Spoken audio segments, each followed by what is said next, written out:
I hadn't watched. I mean, I watched the NBA like anybody else and knew he was one of the best players in the league. But the more you watch him, the more impressive he is in his ability to do multiple things. But the biggest thing for me is just the way he manages the game.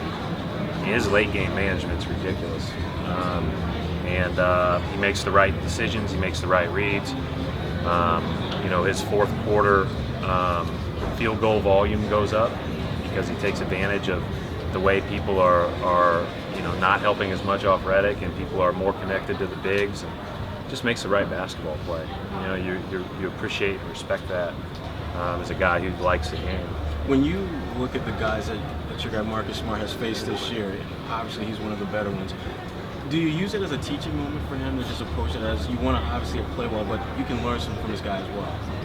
Oh, I think these guys, every time they watch film, should be able to learn something from who they're playing against. But I think obviously you go into the game with the greatest amount of respect you can have for your opponent, but you're trying to do your best to make it as difficult as possible. And I think that's the way he's got to go into that game. But as he watches film of him, and he may or may not guard him, but if he watches film of him, and as he watches film of him, you're picking things up left and right by watching a player of that caliber. In the last matchup versus the Clippers, DeAndre John and Jordan kind of got what he wanted, 9 shots in the restricted area. What do you guys have to achieve in order to help contain him? It's a lot easier said than done. I mean, we could all sit in the restricted area, but Barnes is shooting 40-some-odd% from three. Redick's shooting ridiculous numbers. He's almost a 180 guy this year. Paul is a great shooter. You go through their lineup, that's the problem. Blake Griffin is an all-star post player and really, really consistent 20-foot in shooter.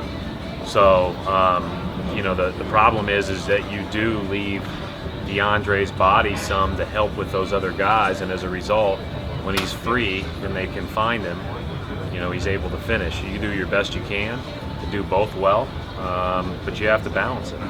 How well do you know Doc Rivers? Do you talk with him much? I obviously have an enormous amount of respect for him. I think he's a great coach, one of the best coaches I've seen, and he obviously had a great run here. Watched his team. I don't talk to him not a lot. I didn't know him great before I got here. Talked to him a couple of times, but when you see him, certainly he's been great to me. But I haven't talked to him a lot. No. When you a few times you did talk to him, did he tell you anything about coaching in Boston? He said nothing but great things about Boston. He said nothing but great things about the ownership. He said nothing but great things about Danny and his staff. And I mean, he really appreciated everybody around here. Yes. Brad, on this trip with the Clippers, they play New York and they play Philly. It seems like they have take no prisoners mentality. Do you match their intensity in a game like this, or what's your? Well, if you don't match it, you get blown out. They're capable of blowing anybody out on a given night, anyways. So I think what you have to do is you have to be as locked and ready as humanly possible, because they're playing. When we played the Spurs last week, I felt like there were starting to be 2 or 3, maybe 4 teams that I've seen started to separate themselves. And I hadn't watched the Clippers that much prior to really this week. And I think that they're on the level with the elite. And so, who knows how that'll all shake itself out over the next couple months. But these guys are playing really well. Brad, what have you seen from DeAndre Jordan? What are your thoughts on him?